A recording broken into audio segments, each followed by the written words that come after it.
Okay, we're going to start.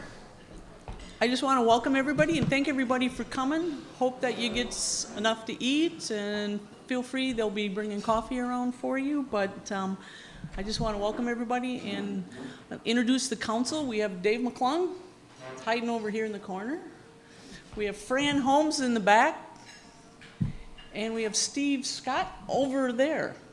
And also, just around the corner, we have Steve Scott's wife, who is our representative for Beyond the Yellow Ribbon, our veterans group in the city. And so if anybody needs any information or wants any information Beyond the Yellow Ribbon, she's right back there.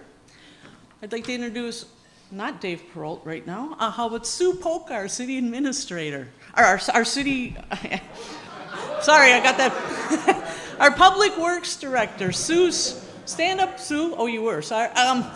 Stand up. Oh, you did. Okay, if everybody saw her. And Dave Peralt is in the back. He's our city administrator. He's been here with us almost a year now, but he was with us for a long time before, working there.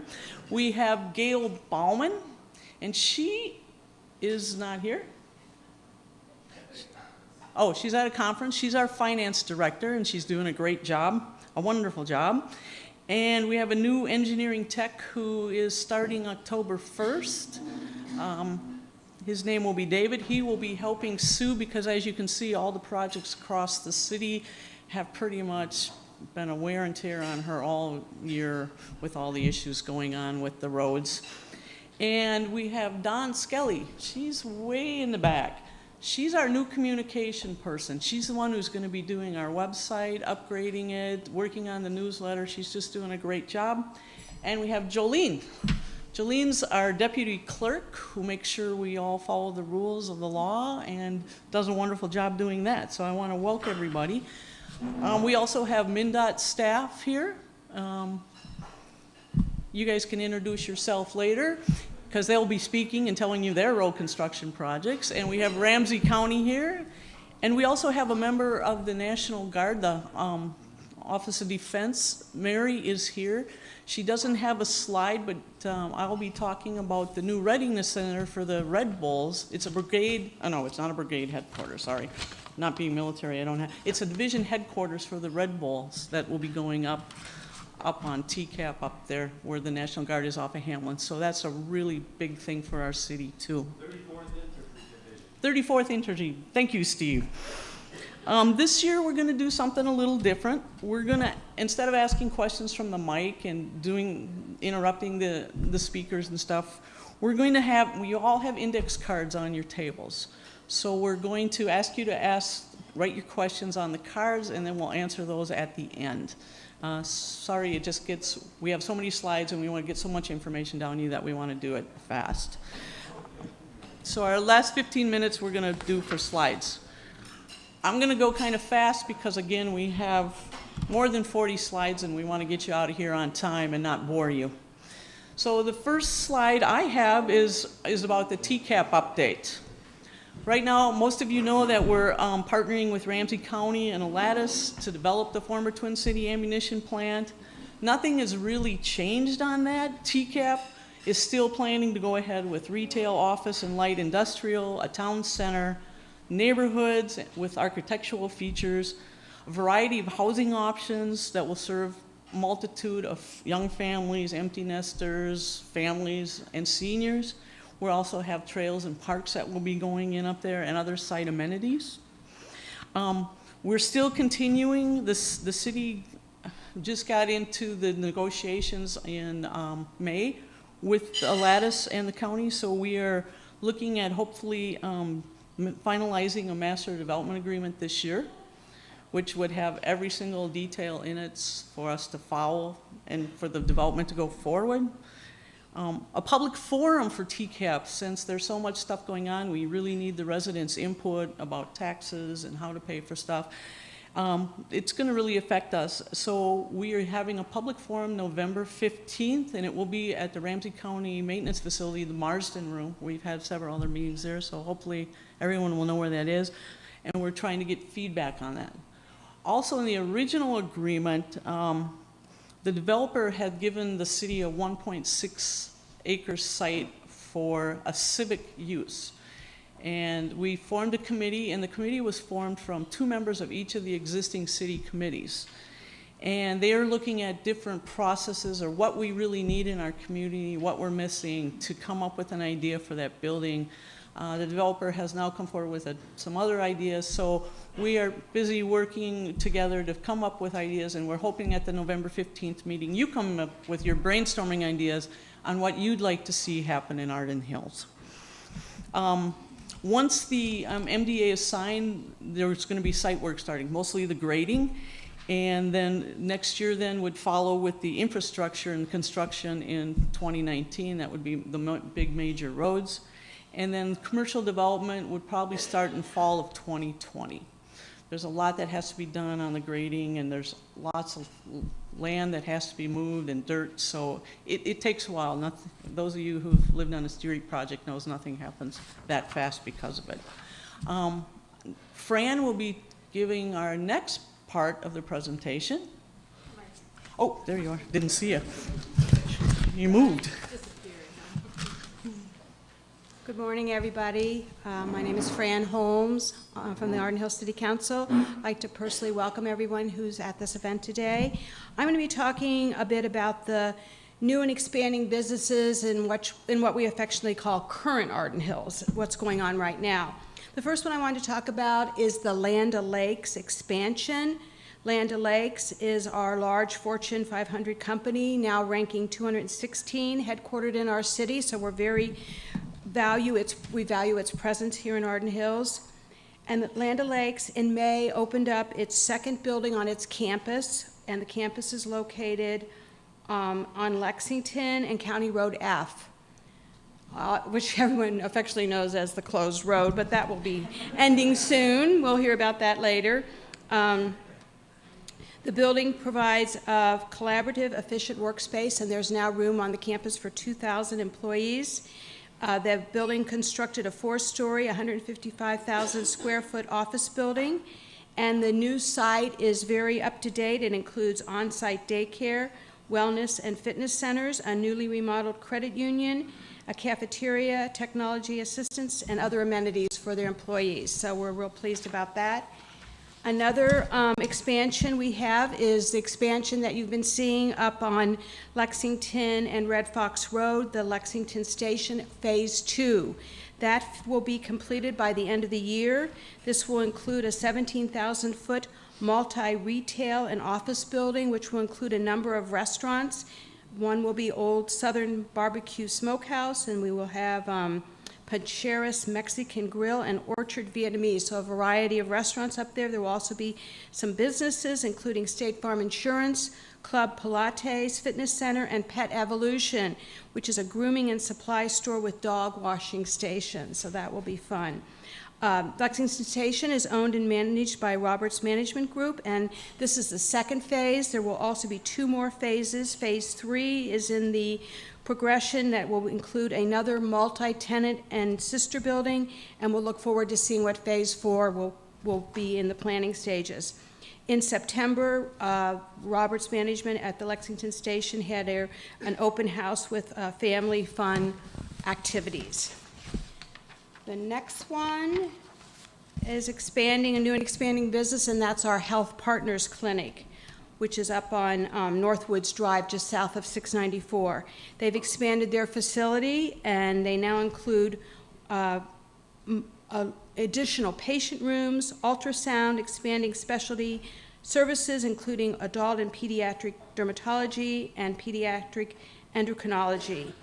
This has been, Health Partners have been up there for a number of years, so we value their presence in Arden Hills as well. They serve families, seniors, and community members, and we appreciate those additions to our community.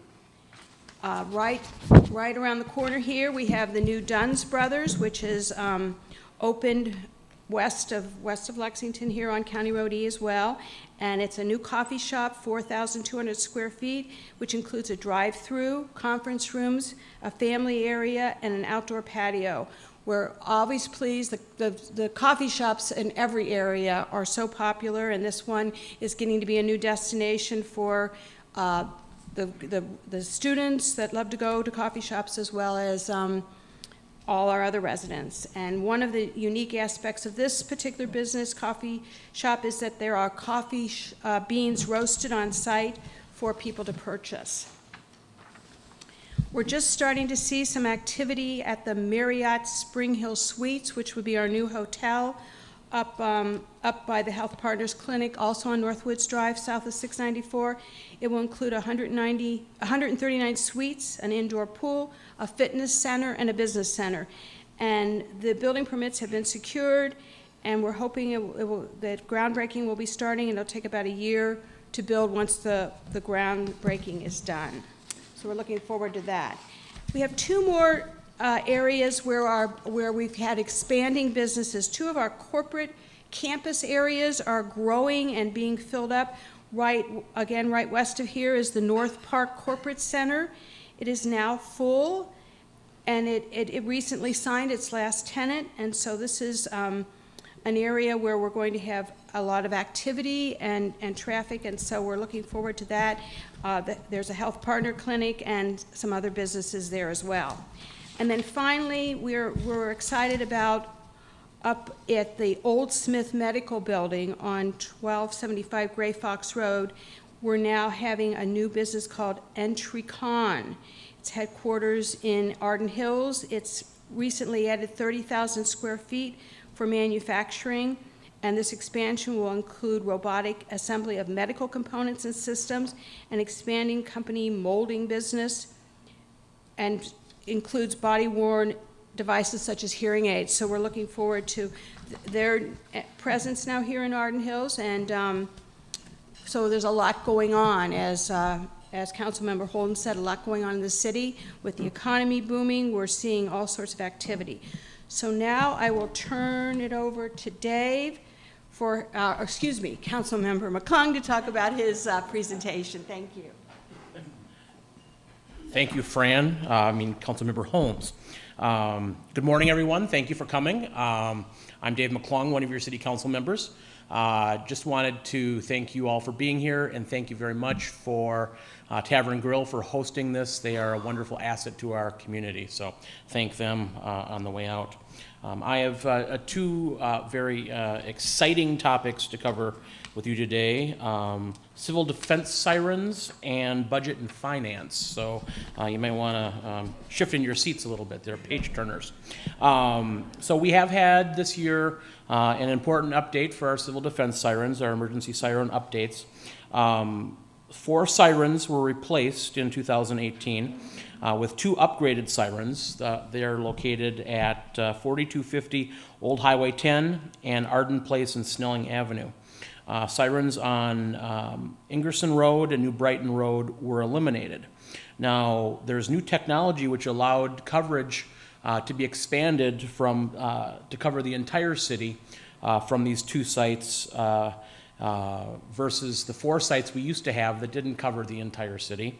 And this also provides better backup coverage as well. The old sirens that we had were decades-old technology, and those of you who lived in the northern part of the city may have remembered a couple of years ago there was a software glitch that set the siren off at 1 o'clock in the morning frequently. So those of us were waking up wondering what was going on. Well, we're not going to have that anymore. Next slide. Also want to talk a little bit about finance and property taxes. In 2018, as a city council, we work very hard to keep your taxes low. That's one of the things about Arden Hills is we are constantly in the lower tier of county cities in Ramsey County in terms of our stewardship with your tax dollars. But at the same time, we also do quite a bit with the money that you give us to manage the city. Monthly taxes on a $333,800 home are about $69 per month. Your tax dollar buys you 42 cents worth of public safety services, 25, and this is out of every dollar, 42 cents worth goes to public safety services, 25 cents for general government, 14 cents for park and recreation, and 11 cents for public works. So as you can see, we run a pretty lean ship here in Arden Hills. We also have transfer to fund economic development activities and capital improvements. Next slide, please. If I can get mine turned. In addition to paying for city services, your property taxes go to Ramsey County. So 46 cents of that dollar goes to Ramsey County.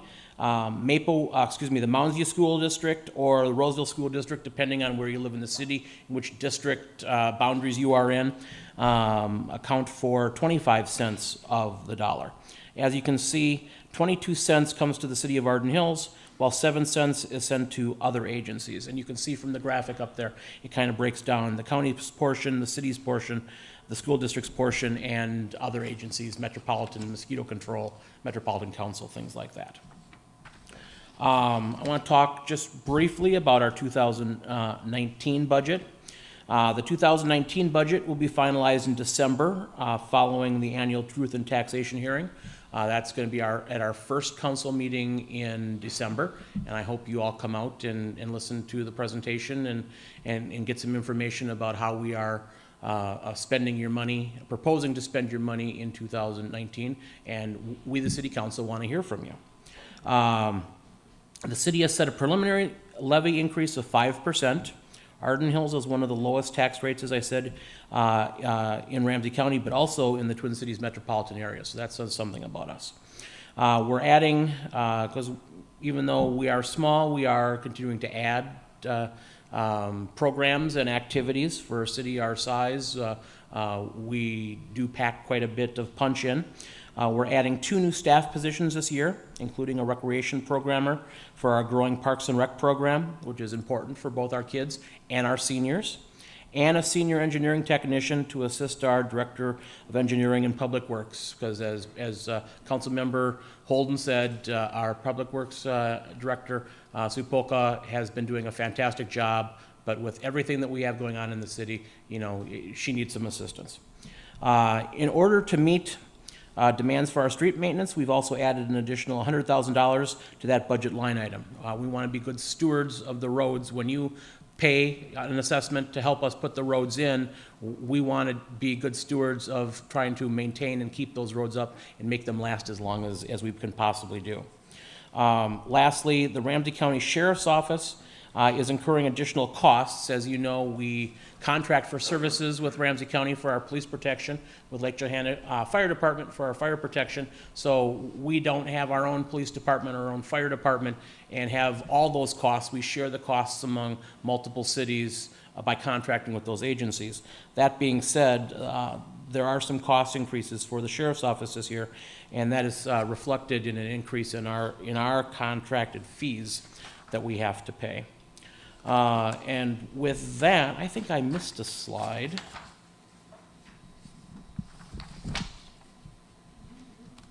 Actually, I didn't. So at this point, I'm going to turn it over to Brenda, and she's going to talk about the 2014 Comprehensive Plan. Thanks, Dave. You did make that real interesting. So, I did just want to point out that Councilmember Holmes talked about Lexington Station. Nick Roberts is here today, so if anybody has any questions on Lexington Station, he's way in the back. Nick, if you want to raise your hand. So he's a great asset to our community. He does sponsor a lot of events too, so it's been great. And the positions that Councilmember McClung talked about adding, they were originally in our budgets years ago, but as time came, we didn't have use for them, and now we're getting use. So they're new for next year, but they have been in the budgets for years, and we hire people when we need them, and we try to save money by keeping positions empty if we're not going to utilize the staff.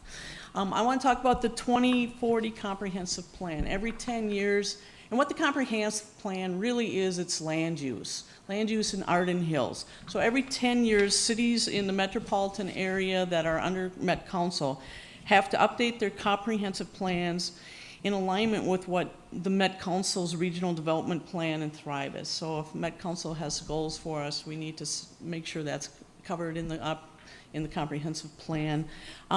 First the comprehensive plan is put together by staff with input from the city council, and then it goes to the planning commission, and the planning commission has an open house and solicits input, and they draft amendments to it, and then we put together the chapter of the whole council, of the whole Metropolitan Council 2040 comprehensive plan, and we approve it. Then it goes to the city council, and the city council approves it. Then we have to submit the plan to adjacent communities. So everybody has to approve it on the adjacents and provide us comments. So ours is with Shoreview, Moundsview, Roseville, New Brighton.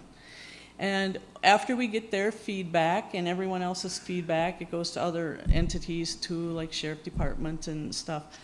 It comes back to the council and we go through all the input, and we may make changes, we may not make changes depending on what the input is. And then we approve it at the end of the year, hopefully this year. The deadline is December 31st, so we're trying to get that done before then. There is a draft of the comprehensive plan on the website, so feel free to look at it if you want to know what the land use is behind where you live, or you're concerned about if this is really a park or just open space and who owns it. So that's all out there on the comprehensive website. So it is available to you, and it is an important thing. People all the time say, well, I didn't know that that person could build on that lot next to me. And the comprehensive plan addresses this, and that's kind of our guiding principle once we get going with development and who can build what, where, and what the land use is.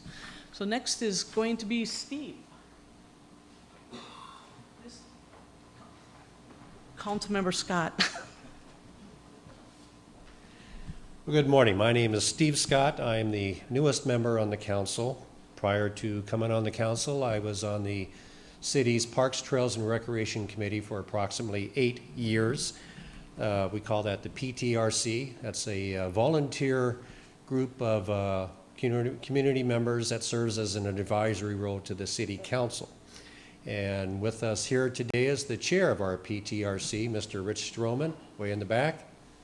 So Mr. Trail, he's very enthusiastic trails. In fact, yesterday morning I actually met with County Commissioner Blake Huffman for breakfast, and he related an incident where he and Lyle and Rich were out around the building 189 area in the north part of TCAAP, and Rich said, hey, let's go take a look inside. Commissioner Huffman says, well, it's got a fence around that. We can't go through. Oh yeah, I know where all the holes are. So they did get in, they toured the building. That building will eventually be repurposed as part of the TCAAP redevelopment. But the PTRC, every year they go out and do a physical evaluation of all the city's 14 parks that are maintained. They assess the condition of the playground equipment, the trails, the surface areas, athletic amenities, and the playground equipment. And from that, they'll make a recommendation to the city council of what to prioritize for repair or reconstruction. And that, combined with the Public Works Department, who maintains physically the parks, the city council will prioritize which projects are due for repair or reconstruction the following year. So 2018, we had an interesting project on our Johanna Marsh Park. And that's a smaller park located on Old Snelling Ave. It's kind of tucked away. It's located on a marshy bog, which is why it's called Johanna Marsh. But it has a hard surface tennis court that, because of the soft soil there, was very difficult for the city to maintain. So we had to reevaluate how we wanted to use that park in the future. So we met with the area residents several occasions to get their input of what they wanted to see. So the younger families, they of course wanted the playground equipment emphasized. I'm not going to call them older, but more mature residents, they liked the natural area. They wanted a trail with like an overlook area so they can enjoy the scenic amenities of that park. So what we eventually did is arrived at a compromise. So we're just finishing up the construction of that. There's a nice playground area. We've seen a lot of turnover in the families. A lot of younger families are now moving back into the city with their children. So we have the playground equipment for them to enjoy. And there's a trail with an overlook so the mature people can enjoy the physical scenic attributes of that area. We also started on an ambitious extension of our trail network this city. The trail along North Snelling Avenue North, which starts at Lindy's Steakhouse, runs up north past Bethel University and goes west on County Road E2. We're scheduled for a major implementation. So that's what a lot of that construction that you see over there is happening. The Excel Energy is also performing some repair and replacement of their major gas infrastructure. So in conjunction with the city construction, you'll see a lot of disruption that just caused by Excel Energy. So we're really excited to have the North Snelling Trail extension opened up, and that'll lead up to some future projects that'll hopefully tie in the rest of the trail network city that this residents enjoy. We're out there all the time, and residents will come up to us and explain how they enjoy our system of trails. We're kind of an active area of the country. People value their health, their ability to use the trails. Eventually, there's going to be a network of trails that you could travel from the Mississippi River over to the St. Croix River. So we work a lot with the surrounding communities and the county, Ramsey County, to coordinate with their plans.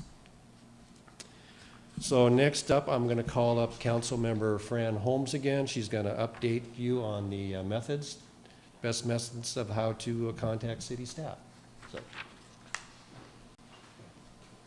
This section is really two parts. It has to do with our website. And we've had a number of residents and committee members say that it's difficult to figure out how to get in touch with city staff from our website. And we're fortunate with our website because it will take you directly to the name and number and website of the city staff. Some cities you just have to send a general email, but we have direct contact with our city staff. So if you want to contact them, you can do that directly from our website. But if you don't know how to do it, there are 3 ways you can do it. They're not super intuitive. So if you look at the slides, it will show you there's all the ways you contact on the website. It says contact us. So at the bottom of the website, of the main page of the website, at the bottom, and it's circled up there, it says contact us. So that's the first way you can do it. Just hit contact us at the bottom bar on the website. You can also contact us, the city staff, from 2 drop-down menus, and it's under About Arden Hills, a drop-down. There's another bar that says contact us, so you can hit that to contact us. The third one is also a drop-down menu, which is I Want to Help Center. You hit that, it will also say contact, and then there's a bar for city council and city staff. So once you figure it out, it's very easy to use, because then it takes you to this next page, which is our staff directory, and you can either look at it through a department, or if you know the person's name directly. This makes it a lot easier for you to call people directly. You can get their voicemail if you need it. You can also call the general number, but a lot of people like to kind of streamline their contacting our city staff. So that's just a brief tutorial. Oh, and then you can also, there's another website that is called Report a Concern Request Tracker, and this is the request tracker where we actually keep track of your requests. So if you have an informal call, you want to do something quick with a staff member, you can just call them. But if you have a specific request and you want it tracked, so we make sure we address it, you can go to the website and you can do the request tracker. And then that has a menu for specific requests that you have, such as general city feedback, nuisance concerns, park maintenance concerns, anything you see in the city that you want addressed, potholes, street lights are out, traffic signals are out. This way you can do it on this menu if you would like to write out, sometimes people write out fairly long, detailed concerns that they have, and that's important for us to know about. So that's another way to contact our city staff with a specific request. We also are going to be starting a new website. We're working on a new website that's going to come out in January of 2019. This website will be done with our vendor Civic Plus. This is a website that or a vendor that many cities use throughout the country. And we have up here on our screen the website for actually Hopkins, and ours will be similar to this.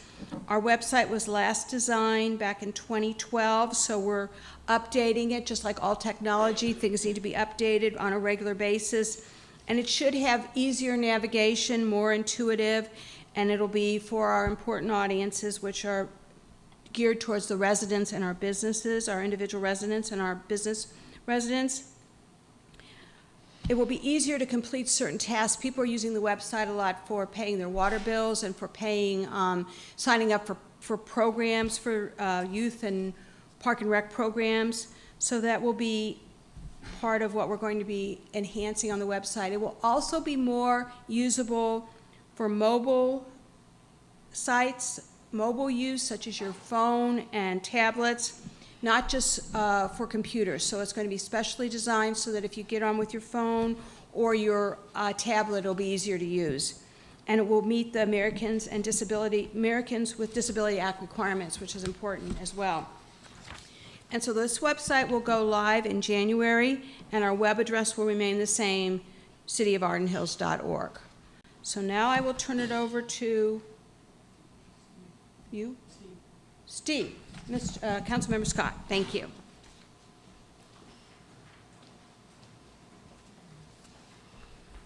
Hello again. My segment of this presentation is transportation and construction updates, everybody's favorite headache each year. So, city maintains approximately 29 miles of city streets. Each year, city staff goes out and conducts an evaluation of the condition of those streets. They score them and assign a priority for scheduled repair and reconstruction efforts. So the worst come to the top of the list, and there's several levels of repair and maintenance activities that take place. I want to add that the county and MnDOT also do their construction during the summer months. You know, as soon as the snow goes away, the mosquitoes come out, and that's when the orange cones come up. So I don't know if there's any correlation between the two, but both of them seem to be kind of major inconveniences. So this year we identified several areas for street maintenance and repair. The left-hand slide, do we have that up there for the streets? Okay, I see it. So the left-hand side is the Brewberry, Park Shore, and Wedgwood Drive on the western part of the city. Those were scheduled for reclamation, which is kind of a moderate level of repair and restoration. That is now completed. Then they moved down to the lower right-hand corner of the map, and that's the Flora Lane, Gale Circle, James Circle, Norma Circle areas. That is a full reconstruction. Since we're doing that extensive amount of reconstruction, we decided it was also advantageous for us to go in and replace the water and the sewer mains at that time. So we only have to do all that work once, and hopefully we'll be set for another 20 years or so. So they are just finishing up or starting the pavement, I think, on the lower right-hand section of Floral and Gale and James Circle and Norma Circle. They are doing some final grading on the upper right corner, which is the Indian Oaks and Indian Oaks Trail. And they'll be putting the preliminary level of paving on that. That will stay for the winter months, and next spring they'll come up and put a final layer of asphalt paving to bring that up to final grade. But that area was prone to some drainage issues. So they're getting full curbing, gutters, drainage. There was another project that was drainage related, and that ran from Indian Oaks Court up through Colleen Avenue. And that has been laid and is now being restored for the landscaping. The community members came to a presentation, listened to the plans, voiced their concerns and whatnot. And I have to say the feedback that we've gotten back is the construction crews have been very responsive to the residents. During the major part of the reconstruction, of course, you can't get in to access your driveway, so they had to park on some surrounding streets. But everybody seems to be cooperating with that, and hopefully in another month, we'll have those projects wrapped up. So I think at this time, oh, I do have some more slides here. I was handed a new set of slides. So along the Ode Snelling Trail extension, we also decided to upgrade the water main infrastructure on that. We had seen a number of water main breaks in that, and when the crews were out to repair, they looked at it, and the condition of the existing water main was much worse than they had expected. So along with the trail extension construction, we decided to go ahead and replace those water mains. And I think at this point I will turn it back over to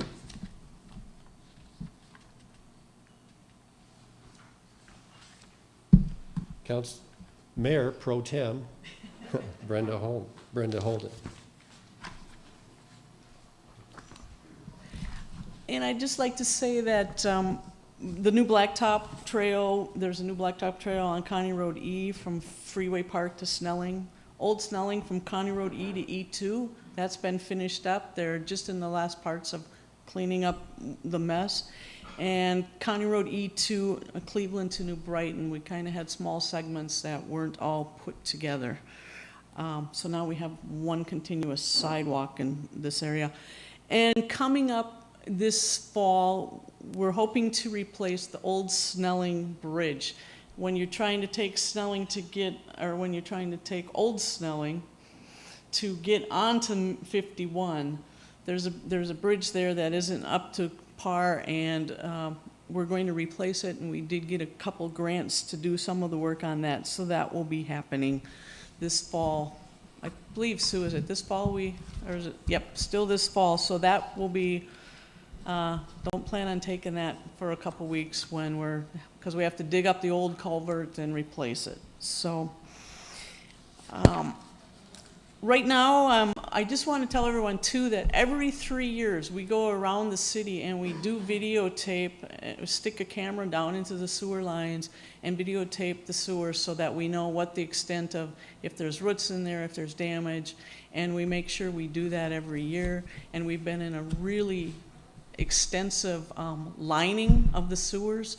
I know my neighborhood up by County Road D, Lake Johanna Boulevard, New Brighton Road, ours were clay pipes, and they were well over, my house was built in the 50s, so very old, so we have lined those, and so we don't have a lot of leakage now out into the system, out into the dirt around it, so we are working on that.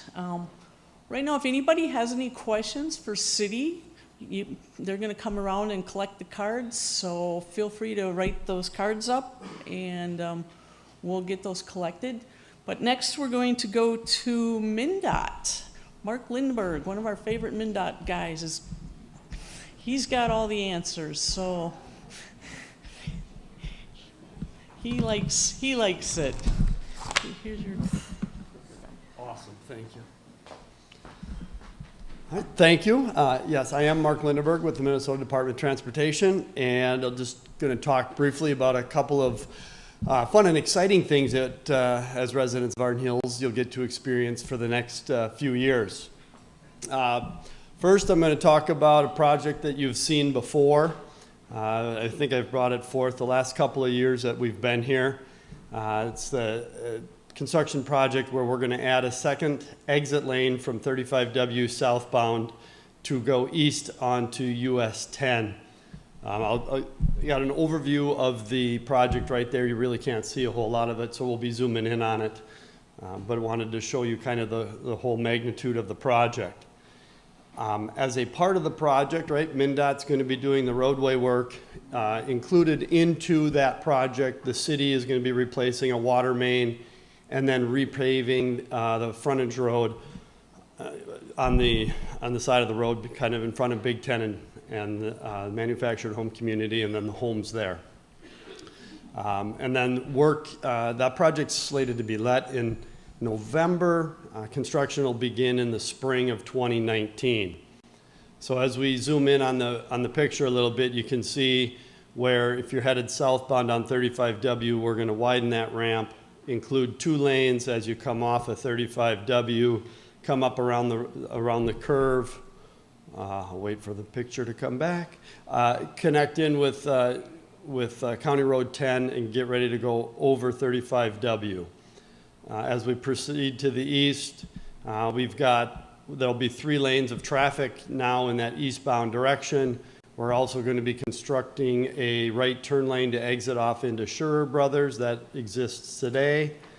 Just beyond Scherer Brothers, we're going to have an acceleration lane for their trucks to get out onto US 10, get up to speed a little bit. That is in conjunction with a right turn lane to exit to get into the manufactured home community and or Big Ten.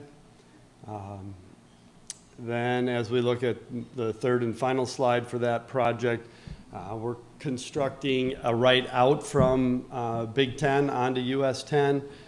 This picture doesn't reflect, like I said, where we're going to be repaving that whole frontage road, but we are. And then we're also going to be taking that frontage road down, connecting it into the ramp that's the eastbound exit to County Road 96. Excuse me.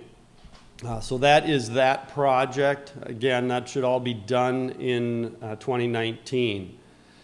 A small little project that we've got beginning now is a $208 million 35W min-pass construction and repaving of I-35W, essentially from 36 up to Sunset in Blaine. So that project it's a design-build project, 12 miles long, where we're going to be adding min-pass, repaving all of the roadway. I've got the project website on the slide. I think it's the last bullet point. So you can always go out there. Wonderful if you did go out to the website, sign up for construction updates from the project. You'll get them, throughout the life of the project. It's slated to be a 3 or 4 year construction project, still working on the exact information from the contractor so we know exactly what's going to happen. We are out on 35W right now where we've got some construction going on. We're kind of tearing off the shoulder on the inside. We're going to be adding some pavement up there. We're doing that this year to get ahead of construction next year so that when spring comes next year we can hit the ground running with construction. We're really hoping that will help construction get done in a faster time frame than if we didn't do that. And then we're also building the construction crossovers, so as we shift traffic from one side of the roadway to the other, again, that just helps us in our schedule, hopefully getting construction done quicker. Another part of that 35W min-pass project is I'm going to be having a separate contract from the construction contract for the public engagement. So this project, like I said, is 12 miles long. It goes through 8 communities in 2 counties. And there are multiple other cities that are real close to that corridor. With that many different partners involved into the project, no 2 cities are going to want information provided to them the same way. So MnDOT made a determination that we're going to let a separate contract so we can hold a public engagement outside of that. We can hopefully have a lot more flexibility. We can work with the cities, the counties, and provide the information in a multitude of different ways, whichever way any city wants us to do it. Hopefully, as twists and turns come up in the project, we're able to work with our contractor and get things done a lot quicker and a lot easier. So hopefully you'll see something a little bit new. Hopefully it will be productive and, I'm just going to say exciting because, let's all believe it. This construction is nothing but excitement for all of us. So maybe it's a little different approach. We're going to give it a shot and hopefully it's real successful. And with that, I do have the project website on this slide. I'll leave that up while we transition.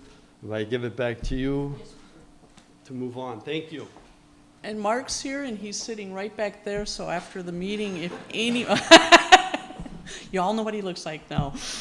If anybody has any questions for him after, MnDOT's, they're big, complicated stuff, and they take a long time, so it's important to get your questions answered for your business.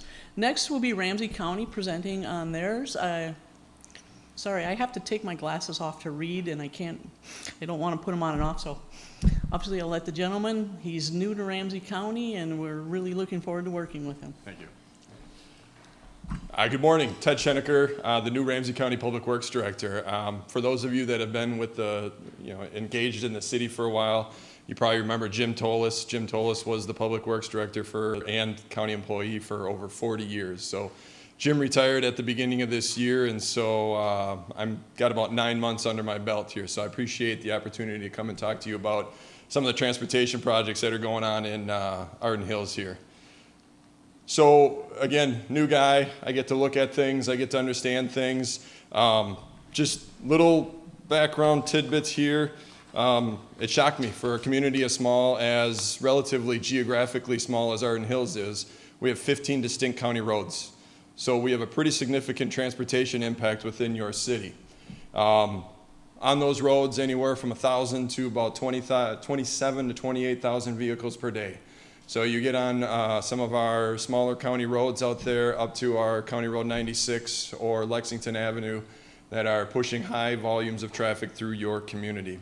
As you look at this slide here, I'm not going to talk about TCAAP. TCAAP was mentioned earlier. From the county side of this business, significant transportation investments have been made already to prepare for TCAAP. Interchange at County Road 96 and 35W, interchange at Highway 10 and 96, County Road H, 35W, County Road I, 35W, the thumb road from County Road H up to County Road I. So a lot of planning work on the transportation side is being put in place or is currently in place to get ready for that development to occur.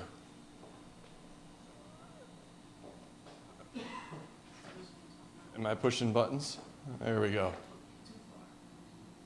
At Ramsey County, we like to push buttons. So I'm going to talk about two of our current projects that we have going on in the community. The first one is County Road 96. This was not a pavement job. It wasn't a capacity job. It was to address more the pedestrian mobility aspects along that whole corridor. So two components of it, going from Snelling Avenue on the west side all the way over to Highway 61 in White Bear Lake. The main aspects were the traffic signal enhancements, so adding the flashing yellow left turn arrows that allows us flexibility to turn those on and off depending on traffic volumes, depending on safety times. So at peak hours, they may operate like they are today, where it comes up as a green arrow, yellow arrow, red arrow. Does not allow that left turn to happen during higher volume, higher traffic times. We get into those off-peak hours, off-peak times, that flashing arrow comes up, so you're not sitting there waiting, wondering, why am I waiting here? Well, there's no one coming. So the opportunity is there for you to make that turn. And then another piece of it is more for the pedestrian realm, the accessible pedestrian signals. So that's the push buttons that you see there. Individual per movement where you're crossing, they beep. They countdown timers, those things to help people with disabilities, either physical, visual, hearing impairments. The other piece was the curb ramps, the American with Disabilities, again, somebody who's visually impaired crossing the road, giving them an opportunity to know when they're walking from that sidewalk out into the roadway environment. If you're wondering when the flashing arrows are coming, like our financial officer at Ramsey County who keeps bothering me about it, we are working on the signal timing plans right now and implementing the flashing arrows hopefully within the next month here.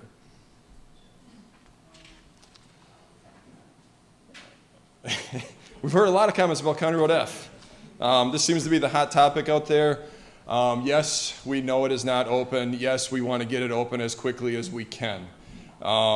It's one of those projects that you look at on the surface and you say, it's a half mile in length. All you're doing is widening it, doing some pavement stuff. It's not that big of a job.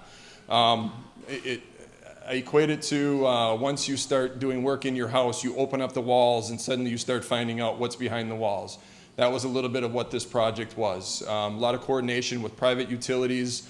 Excel has been doing some major work in there. We actually coordinated with them early so that they were moving their utility poles out during the winter, which is, from our side of the world and what we do, that's a great accomplishment to get a private utility in there actually early before we start to get them doing stuff. So this was one, again, where we opened up the road and they started working, and the level of effort that they needed to do, I'll say on Excel's side, and then we also had fiber optic communications with the different communication providers, getting in there and then having our contractor coordinate with them, work around their systems. Last thing we want to do is have somebody come in, hit a power line, it's a safety issue, but then all suddenly we have major businesses, residents without power.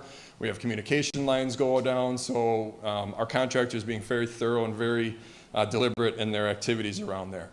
We had a communications meeting, project meeting yesterday. As of yesterday, if our rain decides to stop here in September, I think I heard the statistics, the 7th wettest September that we've ever had here in the Twin Cities.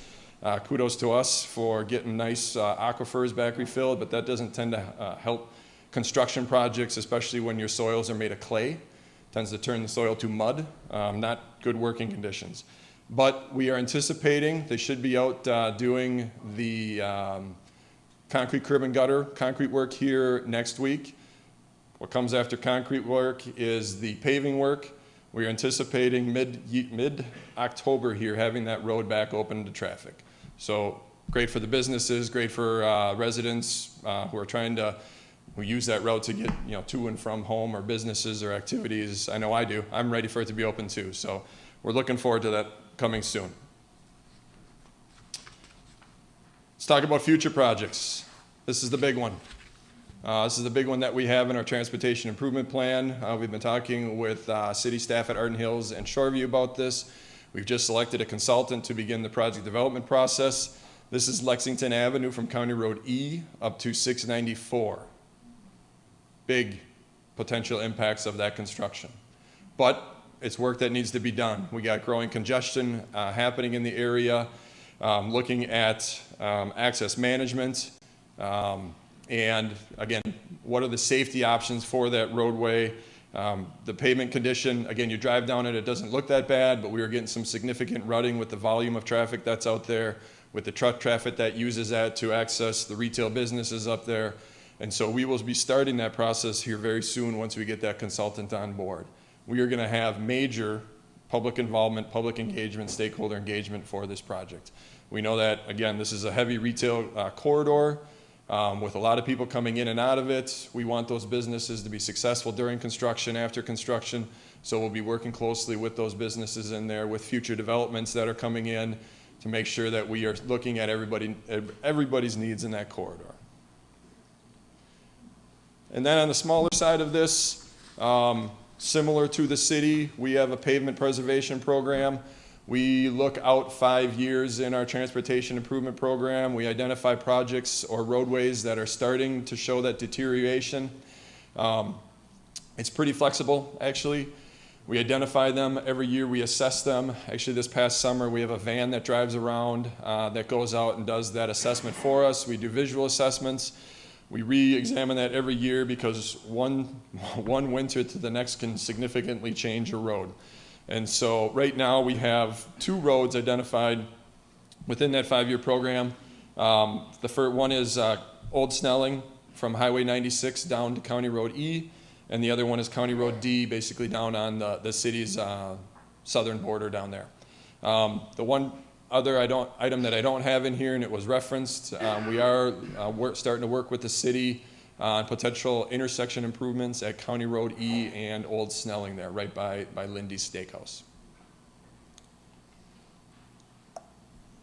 One last thing that I would add in this is that similar to the city, for all of our projects, we do have specific project web pages underneath the Ramsey County website.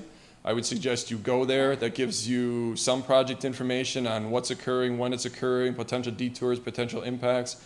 That also gives you a point of contact for that, so that you can hear directly from us and we can hear directly from you concerns, questions that you may have on what's going on, where are we. We appreciate you calling city council members and staff. They typically are a middle person in this, and they'll either tell you what they know, and sometimes it's changing day to day, but I would encourage you to reach out to us directly. We welcome that. That helps us be better at what we do too. So I appreciate the time here. I just have a question. Someone wants to know if there's any plans to do something on New Brighton Road between County Road D and E2. It's in terrible shape, so is that on your list or anything you know about? To the best of my knowledge, it wasn't, but I'm the new guy and I get to say I don't know. I'll go back and ask and see if that's in the program anywhere. Thank you. When is the Rice Street Bridge going to be replaced?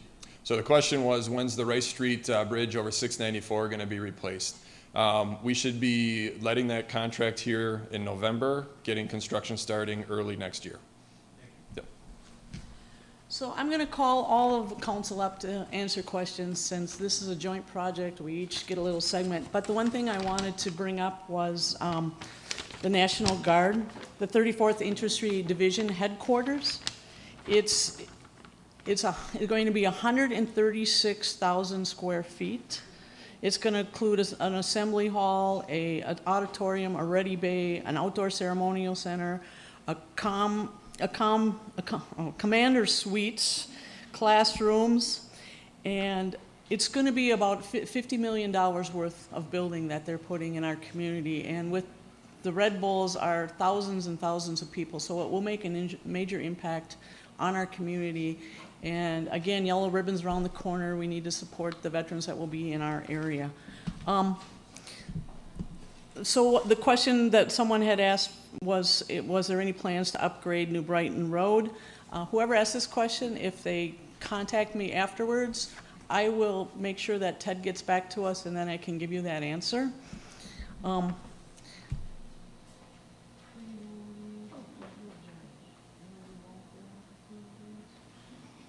One question was, what's the exact date for the F opening? I think Ted answered that mid-October, but hopefully by November 1st. Will the asphalt be done on Halloween on Indian Oaks trails? The answer is yes. Well, we will try our best. Of course, if it rains or snows, that really defeats the purpose of laying asphalt. Don't say snow. So, yes. Yeah, it's been a cold fall, but it's anticipated to have the asphalt on Indian Oaks Trail by then. Here's a card that says, why do we have to have low-income housing in Arden Hills? Well, part of that is Metro Council has provided that each city has to apply so much of their housing for affordable.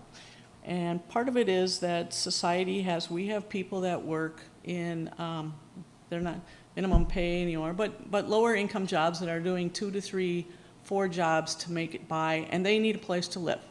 So Met Council does not want people to keep expanding out. Lower income people don't have the newer vehicles to drive hundreds of miles or 20 to 30 miles to make it to their jobs. And out here, we don't have buses.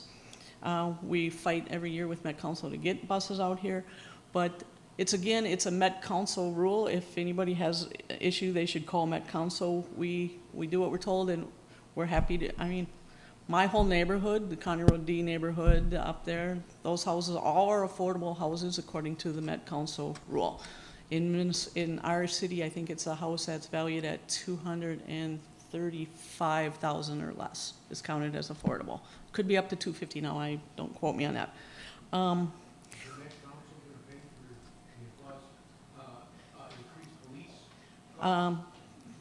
If things are done properly, there shouldn't be, but Met Council is from your legislature. If you want to get rid of Met Council, you should call your legislator.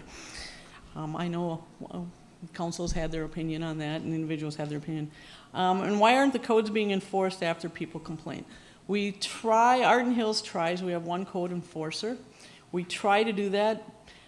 There's a lot of issues where I get a lot of complaints from one person, but if the code enforcement goes out to that, I can think of one house, but then the code enforcer's out there and he sees that the person who's complaining has like 15 code enforcement rules too. So if we're gonna go around and somebody's complaining about peeling paint or something, the person next to them may have peeling paint too. So they try to do the best they can. Again, my thing is if you have an issue with this, call a city council member and the city council member can follow through. If you don't call staff, call city. That's the one thing I always tell people, call a city council member because we'll make sure it's logged and followed through on. Steve, you want to go? Sure. We had a question regarding volunteer opportunities in the city. Where is the best place for citizens to go to check on or how to learn about volunteer opportunities? When I answer that, we have multiple social media presence besides the city website. The city maintains a Twitter account that they post to. They also have their own Facebook page you can subscribe to. And if you haven't already, I would recommend highly, to follow both of those venues. There is a section on the website that describes each of the committees and commissions and pretty much lists the current members on there. You can always contact city desk to inquire about opportunities to serve on any one of those committees or commissions. Second, does the city send out periodic emails or notices listing upcoming volunteer opportunities? They will typically post activity or ongoing things on either one of those Twitter or those Facebook feeds. And it's also in the newsletter which comes out monthly. So I would advise getting involved with the social media, the print media. And if you have any remaining questions, there's always the telephone you can reach out and grab. And anybody who's currently on one of those committees or commissions would be more than happy to answer any question about a prospective volunteer coming up. Right?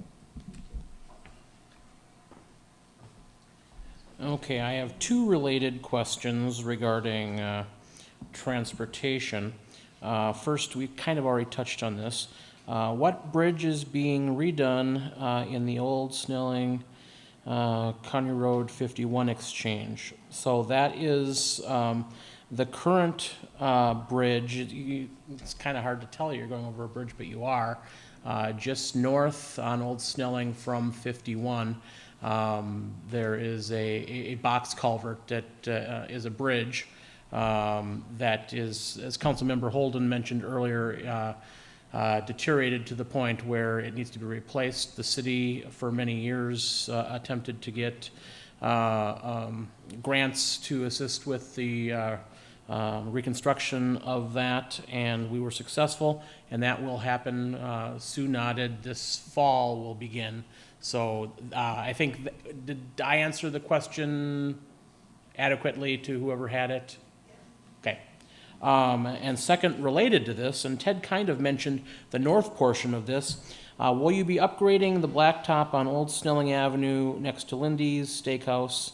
And the answer is, it is in our city program. So when we're talking Old Snelling, we're talking from Old Snelling, from County Road East south to 51, across that bridge that's being redone, north of County Road E up to 96 is a county responsibility, correct, Ted? And as he mentioned, that's in their future plans in terms of pavement rehabilitation. For us, I think it's currently in our 2020 PMP, and Sue is nodding yes. So hopefully that answered that question. Fran. I was given a question about elections, and I'm going to let our Deputy City Clerk Jolene answer it because she has all the details on that. Thank you. Thank you. One of my responsibilities as the deputy clerk is to deal with elections. And so this year, the biggest change that we have is that there will be no voting at City Hall. So pre-election voting and on election day, of course, you'll go to your precinct. Between now and October 30th, you can do absentee voting by envelope at 2 locations, either at 90 West Plato Boulevard in St. Paul, that's the Ramsey County facility, or you can go down to the Ramsey County Public Works Building, which is at the intersection of Highway 96 and Hamlin, and you just take a right-hand turn there, turn into Paul Kirkwell Drive. They have a lot of signs up there. You'll be needing your identification, proof of residency here in Arden Hills, and they'll have a form for you to fill out while you're there. They'll give you a ballot, you'll complete it, fold it back up, put it in the envelopes that they provide for you, and turn it into them in the envelope. If you want to vote by ballot and actually put it through the ballot reader, you'll need to wait until the week before elections. So starting October 31st, you'll be able to vote by ballot and put it through the actual reader. But again, at those same 2 locations in St. Paul or at the Ramsey County Public Works Building, which happens to be in Arden Hills. So if you have any other questions about that, certainly feel free to call City Hall and talk to myself or Julie, the city clerk. We'll be happy to answer them. All of this information is also on the city website as well as on the Ramsey County website. Real quickly, earlier, I thought I had missed a slide, and actually I did. So it's something we're really excited about. So I didn't want to leave without talking about this. Standard & Poor's, one of the nation's bond rating agencies, upgraded this year the city's bond rating for general obligation bonds to AAA from AA+. So those of you who know anything about bond ratings, this is a big deal, especially for a city our size. So this is the first time in our history that we've received this bond rating. Arden Hills shares this top rating with 22 other cities in the state, and we are the 5th smallest city to receive this recognition. So when we go out go out for a bond for a project, it is a significant savings to the city. So that's something we're very proud of. Also, again, as we've talked about in years past, the city received all 3 of the Minnesota Government Finance Officers Association awards this year. Only 7 other cities in Minnesota have received all 3, so we are in good company with only a small number of cities that have won all 3 awards, and we have a long-standing history of winning all 3. I think it goes back 9-10 years, so that says something about our staff and the council's fiscal stewardship. So just didn't want to forget that. Thanks, Dave. And for you who have never been to one of the tax meetings, it gets pretty lively discussed up there on what we're going to tax people. So there's been a lot of fighting to keep the taxes lower, get enough to what we do, so that we earn this. We earn this with blood, I think. One of the questions we had was what percentage increase is expected with TCAAP.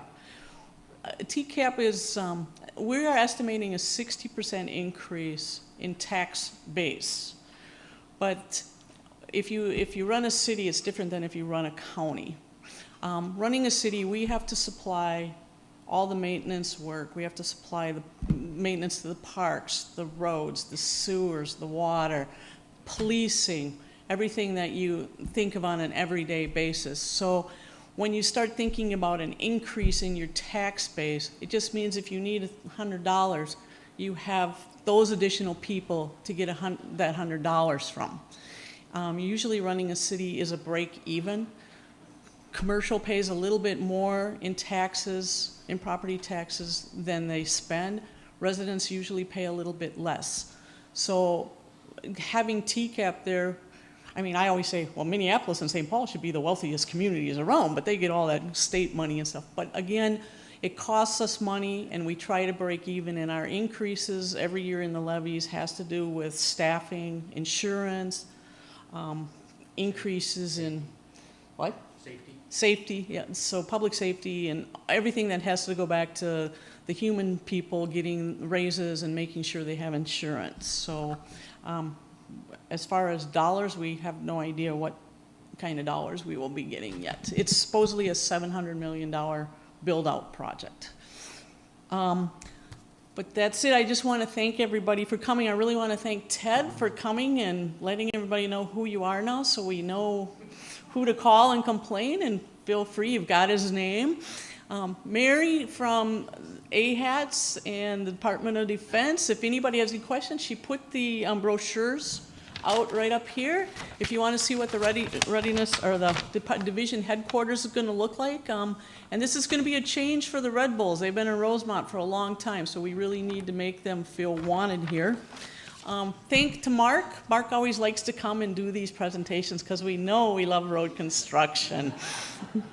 And I want to thank staff for putting the presentation together. And again, it's an effort by the council. We all take a little part and we do it. And we're here for any questions afterwards. And thanks for coming, and make sure you guys get something to eat if you're. And the Tavern Grill, thank you. Yeah.